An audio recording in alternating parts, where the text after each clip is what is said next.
We're always telling your stories, and it's time someone tells ours. We're humans first, journalists second. We chose this career to give you a voice. Now we're voicing ours. It's true, journalism has much room for improvement, but not all hope is lost, and we want your trust back by humanizing one journalist at a time. We're sharing with you what we go through to bring you the news. The pain, the tears, the trauma, and the mental health struggles. It's painful, and sometimes we even work 2 jobs to make ends meet. But we all have something in common: the passion, the joy, and the love we feel for storytelling and holding the powerful accountable. That includes holding ourselves accountable. So here are stories from us. This is how we want to help improve the news industry. The Awakened Journalist is proud to present Media Healers by Emiliana Molina Fajardo.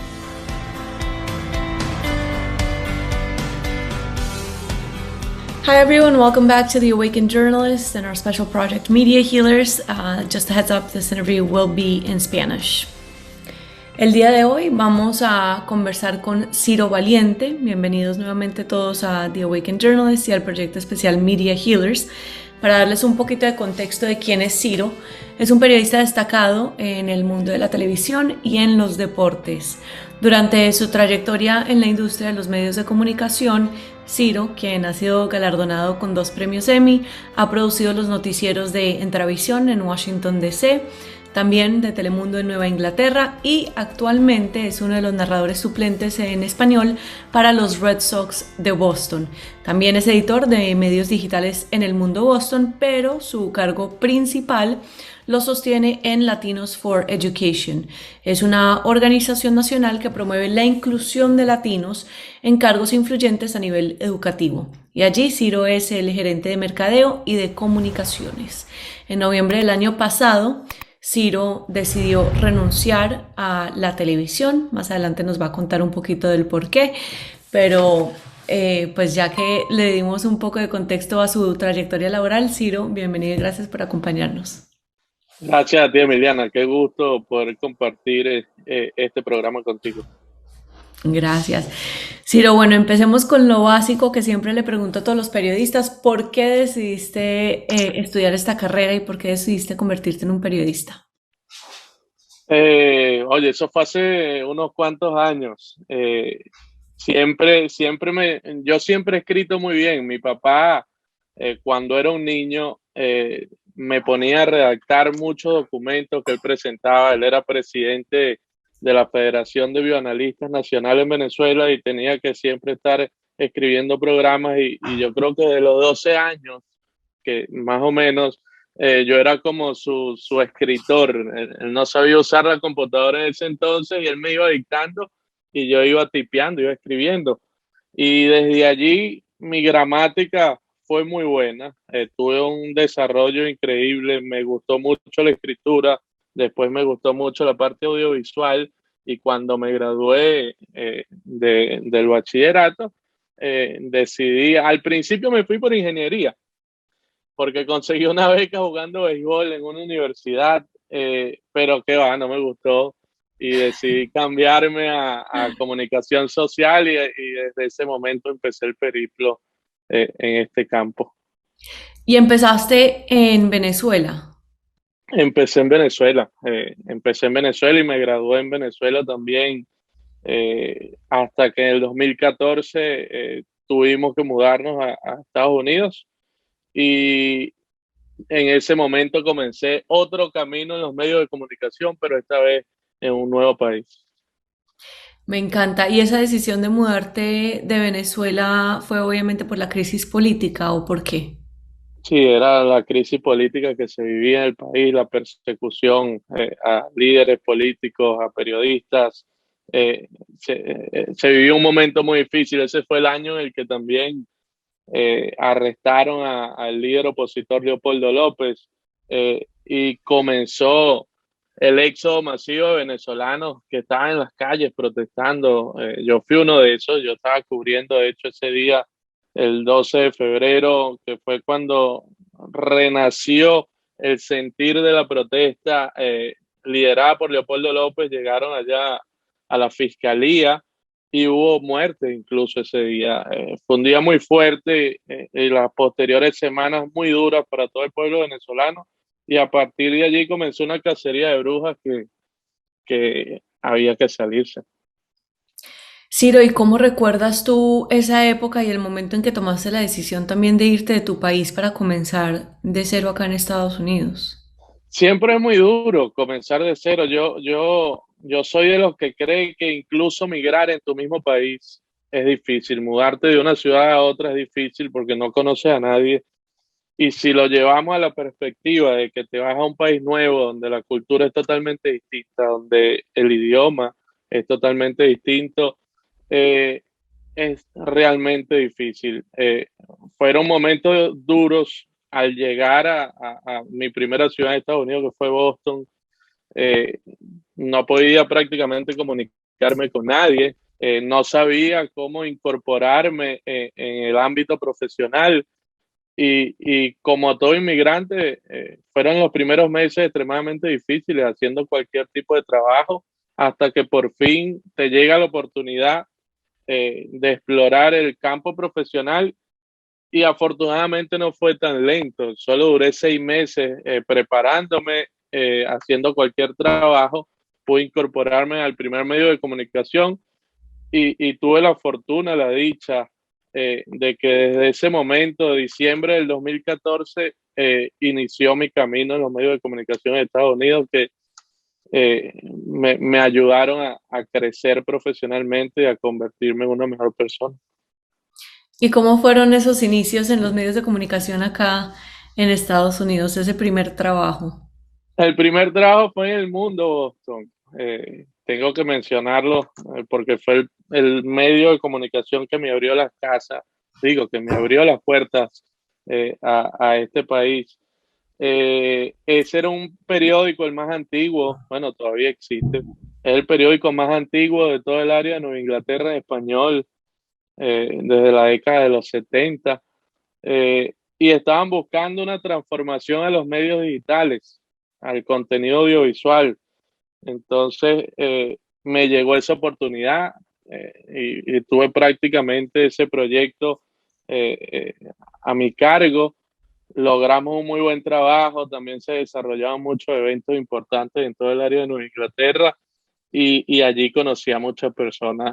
La experiencia que tuve en el mundo Boston es inolvidable y siempre se lo he dicho a ellos, a su dueño y presidente Alberto Vasallo, que lo que hicieron por mí jamás irá de mi corazón ni de mi mente.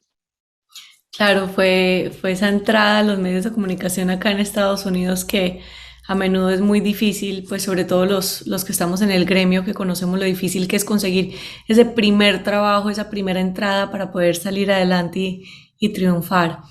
Ciro, ¿y cuál crees tú que hasta la fecha ha sido como una de las o uno de los recuerdos más gratificantes de ser periodista y de estar en la industria? Que yo sé que son muchos, pero Sí, uno. han sido muchos. Muchos buenos y malos. Uno tiene muchas satisfacciones, sobre todo cuando uno cubre esas noticias positivas, inspiradoras, eh, que les cambia la vida a alguien o le ayudas a una persona a resolver un problema. Eso te llena de algo. Eh, si me voy al mundo deportivo, que desde pequeño siempre me ha gustado el béisbol, inolvidable la primera vez que entré al Fenway Park como periodista, porque ya yo había ido como fanático, pero no es lo mismo estar allí. Yo aún era joven, yo creo que tenía como unos 22 años, bueno, todavía sigo siendo joven, pero ya no tanto. Eh, y Todavía recuerdo joven que y bello, tranquilo. y recuerdo que en esa primera vez como periodista tuve que entrevistar a David Big Papi Ortiz, una de las leyendas del béisbol, el dominicano, y eso es inolvidable, sentarte en el logout, compartir con ellos, ya no como periodista, sino como si fueran amigos de hace toda la vida, y más cuando consigues a personas como David Ortiz, que es súper carismático y te hace sentir como si estuvieras en su casa hablando con un amigo de toda la vida. Es verdad, esos momentos definitivamente son inolvidables cuando uno logra hablar con personas tan influyentes, sobre todo una persona tan influyente en los deportes. Ciro, y hablando de eso, que dices que también pues hemos tenido momentos malos, ¿cuál crees tú que ha sido uno de los retos más grandes de estar dentro de la industria? En el medio, en los medios digitales o impresos, yo creo que hay un poco más de balance en cuanto a las coberturas y el tipo de trabajo que se hace es totalmente distinto al de la televisión. Se hacen muchos reportajes positivos. De hecho, el mundo, una de las vitrinas, una de las misiones que ellos tenían era resaltar todo lo positivo de las comunidades. Y eso es brillante, estoy totalmente de acuerdo con eso. Pero en la televisión la cosa es totalmente distinta. Ahí la tortilla se voltea hacia el otro lado y se cubren muchas noticias negativas. Para mí una de las cosas más difíciles es la monotonía. Y eso fue una de las razones que te va cansando poco a poco en la televisión. Prácticamente todos los días son iguales en la televisión, pero con diferentes personajes. En los noticieros siempre tienes un incendio, un tiroteo, una balacera. Lo que cambia es a las personas que afecta o lo que, pero de resto es prácticamente lo mismo. Y el reportaje se vuelve prácticamente el mismo, sino que cambia el nombre o la dirección del lugar donde ocurrió. Entonces eso te va cansando mentalmente y se van acumulando esos puntos negativos que a la larga te empiezan a pasar factura. ¿Puedes pensar en un momento en particular o alguna situación en particular donde te hayas sentido completamente drenado y agotado por ese tipo de coberturas? Actualmente a la cabeza no me viene una en específico, pero sí me vienen muchas y sobre todo cuando eh, prácticamente todos los días sucedía algo negativo y en el mundo de la televisión a nivel directivo prácticamente también te exigían que eso era como lo más importante, cubrir ese tipo de noticias. Eh, y cuando ocurría un breaking news y uno estaba al aire o a punto de salir al aire, te cambiaba todo el panorama, todo el trabajo que habías hecho por 8 horas, se cambiaba en un segundo y aparte no tenías tiempo para desarrollar eso, tenías que en 5 segundos, ¿cómo resuelvo? ¿Cómo cubrimos esto? ¿Dónde está el helicóptero? Vamos a enviarlo. Tenemos un camarógrafo en aquel lado y solo para cubrir una noticia negativa. Entonces, todos esos factores se acumulan y llega un momento que uno yo salía de la estación, sobre todo cuando yo tenía mi segunda hija, yo tengo 2 hijas, y llegaba a casa y ni siquiera te provocaba cargar a tu hija de la carga mental y el desgaste mental con el que uno llegaba a su casa después de unas 10 horas de trabajo, jornadas muy largas, bajo mucha tensión, bajo mucho estrés y cubriendo cosas bastante negativas. Yo no creo que haya ningún ser humano que no le afecte mentalmente esa situación. Ciro, y es que para darle contexto de pronto a las personas que no son periodistas o que no son productores y no entienden cómo funciona el ámbito, expliquemos en qué consistían tus responsabilidades como productor en los medios de comunicación de televisión. Sí, las responsabilidades varían un poco dependiendo de las estaciones donde estés y dependiendo del esquema de trabajo en el canal de televisión donde tú estés. Pero principalmente el productor es la cabeza del producto en general, del noticiero. El productor es el que coordina qué se va a realizar, qué se va a cubrir, cómo lo vamos a cubrir, el orden en el que va a salir cada historia en el noticiero, la parte visual, qué imágenes quieres, cómo vas a editar los videos. Y eso varía también dependiendo de las estaciones, porque hay estaciones donde el rol de productor es únicamente planificación, estructurar el noticiero, escribir y corregir, que no haya ninguna falla para que el producto final sea lo más limpio posible. Pero en los últimos años hay estaciones, sobre todo en español, que han implementado que los productores hagan prácticamente todo. Antes era escribir, estructurar y coordinar, hoy es editar videos, es corregir a los reporteros, recibir las historias de cada reportero e incorporarlos en los programas de software donde salen al aire. Y entonces te quita mucho tiempo. Eh, en mis últimos años, si comía en 20 minutos o media hora mi almuerzo, te digo que era mucho y siempre bajo tensión, apurado, uno come, uno ni tiempo tenía de comer. La jornada laboral empezaba a las 9, 8:45 de la mañana y terminaba a las 6:45, casi 7 de la noche, con nada más media hora libre durante el día. Y en esa media hora uno estaba comiendo y estaba igual en el teléfono, respondiendo una llamada, verificando el email.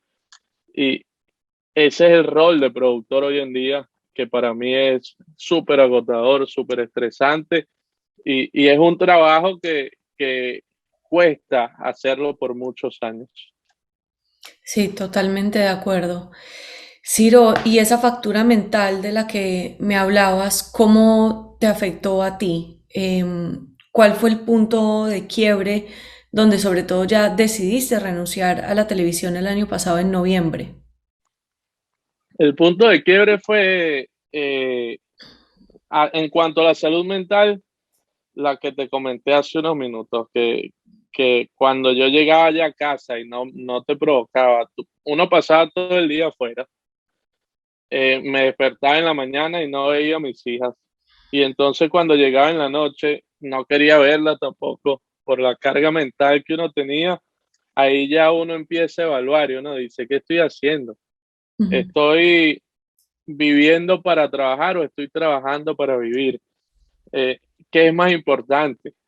Seguir en un trabajo que aparte con el tiempo deja de gustarte porque se vuelve monótono y prácticamente todos los días es lo mismo, o convivir con mi familia, que es lo más importante, estar en cada momento con mis hijas, compartir con ellas, con mi esposa, y ahí uno empieza a evaluar eso y tienes que tomar decisiones importantes. En ese momento yo tomé una decisión y hasta ahora ha valido la pena y si no hay que trabajar para que valga la pena, porque uno no puede retroceder ni arrepentirse por algo que hayas hecho, sino seguir forjando el futuro y trabajando fuerte para que esa decisión diga, oye, menos mal la hice porque cambió mi vida por completo. Sí, totalmente de acuerdo. ¿Y en algún momento, Ciro, digamos, fuiste a psicólogo o qué tipo de herramientas utilizabas como para ayudarte a lidiar con esa pesadez? ¿O en realidad ninguna? No tuve apoyo, no busqué apoyo médico. Este, Solo a nivel interno, entrenaba, aprovechaba los fines de semana para relajarme totalmente mientras lograba tomar esa decisión. Sí busqué apoyo médico en un momento porque no era nada más desgaste mental, sino me estaba afectando. En ocasiones veía borroso en jornadas laborales, eh, tenía problemas con la atención. eh, y allí fue donde busqué apoyo médico para ver cómo corregíamos eso. Y de hecho mi doctor fue una de las recomendaciones que me dijo, hay que cambiar estilo de vida. Aparte comía muy mal también, porque en 20 minutos uno tenía que comer algo rápido. La alimentación también me cambió por completo una vez entré en la televisión. Y eso a la larga te va pasando factura. El doctor me recomendó, hay que cambiar de vida, hay que buscar algo donde tengas menos estrés, porque si seguimos así, no queremos que eso sea lo peor. Había riesgo de tener paros cardíacos, había riesgo de tener derrames cerebrales. Entonces, cuando se acumulan todos esos factores, la mejor decisión sin duda es alejarse y buscar otro camino donde pueda seguir progresando. Y me alegra que hayas tomado esa decisión tan valiente porque no es fácil, más sosteniendo una familia. tomar la decisión de decir, bueno, renuncio a todo lo que conozco acá en Estados Unidos para darme la oportunidad de buscar algo que en verdad me dé paz mental, tranquilidad, y además estabilidad y que me permita llegar a la casa a disfrutar a mi familia, eh, obviamente pues inicialmente debe ser una decisión difícil. Es muy difícil, pero por lo menos en ese momento hay que tener la valentía de tomar la decisión y seguir adelante. Totalmente, totalmente. Y tenías a tu familia que te apoyaba también en la decisión. Eso es importante, eso es importante. Y yo creo que también eso varía en la toma de decisión. Si tienes el respaldo, por supuesto que se te hace mucho más sencillo. Hay otras personas que quizás están solos, solteros, quizás se les hace más difícil también. O tienen más capacidad de aguante, tienen más capacidad de resistencia porque están solos y no tienen a alguien con quien compartir o dedicarle tiempo. Eh, pero tarde o temprano igual yo también se lo recomiendo a esas personas que están solas. Si no te sientes bien, si sientes que no estás progresando, si sientes que le estás dedicando mucho tiempo a algo que no te está dando la recompensa que se merece, hay que buscar otro camino. Totalmente de acuerdo. Ciro, y te pregunto, ¿qué te gustaría que el mundo sepa de los periodistas? Una de las cosas más importantes y me gusta que a través de lo que estás desarrollando promueves diariamente es que los periodistas son humanos. Muchas veces hay personas que creen que son extraterrestres, son máquinas, son robots, pero no, son cualquier persona como tú y como yo. Y siempre los periodistas están promoviendo los éxitos de otras personas, los fracasos de otras personas, pero nunca se promueven ellos. Y hay pocos recursos de organizaciones o empresas que ayuden a promover el trabajo del periodista. Y entonces también llega un momento en el que tú te sientes abandonado, porque ves que todo el mundo progresa o tú estás resaltando el progreso de otra persona y nadie está resaltando el progreso tuyo o probablemente tú sientas que no estás progresando. Entonces llega un momento al final de la meta que dice, he perdido mi tiempo por por 10 años trabajando aquí. Lo único es que me conocen quizás los reporteros en la calle y me saludan, pero esas personas que están detrás de cámara están bajo las sombras y muchas personas ni siquiera saben quiénes son y a ellos les cuesta más duro, les toca duro porque creen que han perdido mucho tiempo de trabajo. Entonces, yo creo que esa es mi mayor reflexión. Este, hace falta mucho más reconocimiento eh, para la labor del periodismo, que es una labor muy dura, muy difícil, con mucho riesgo. Eh, hay reporteros que están en la calle todos los días poniendo en riesgo sus vidas, las mujeres que salen solas, expuestas, cubriendo una escena violenta o lugares peligrosos donde hay pandillas y a veces intentan abusar de ellas. Si tienes que ir a una cobertura de guerra o una balacera también.